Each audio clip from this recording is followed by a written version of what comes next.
இனிய தீபாவளி நல்வாழ்த்துகள். தீபாவளிலாம் இல்லைங்க,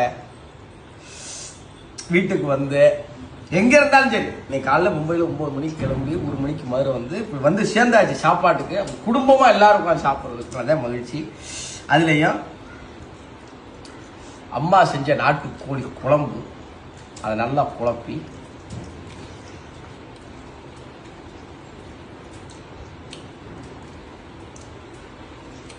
நாக்குக்கு இப்போதான் உயிர் கிடைச்சிருக்கு. சோத்த உள்ள அமுக்கின அடுத்த செகண்ட் இந்த தொடக்கறி எடுத்து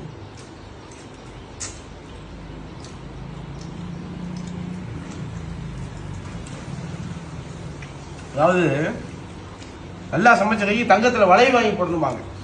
இந்த மாதிரி தங்கத்தில் புடவே வாங்கி கொடுக்கலாம். இந்த சுவைக்கு நான் எங்கே போய் சொல்ல, கோழி குழம்பு முடிச்சதுக்கப்புறம் இங்கே காட்டுத்தான் பாருங்க. உப்புக்கறி வறுவல் இருக்கு, ஆட்டுக்கறி குழம்பு இருக்கு, அழகா ஒரு முட்டை, கடைசியா டெசர்ட் தீபாவளிக்கு செஞ்ச குலோப் ஜாமுன்னு இவ்வளவு வச்சு இப்படி கலண்டு உள்ள போற கறியை கடிக்கிறோட என்ன வாழ்க்கையில் இருந்தோம். எல்லாரும் இதே மாதிரி சிறப்பா தீபாவளியை கொண்டாடுங்க. அனைவருக்கும் இனிய தீபாவளி நல்வாழ்த்துக்கள்.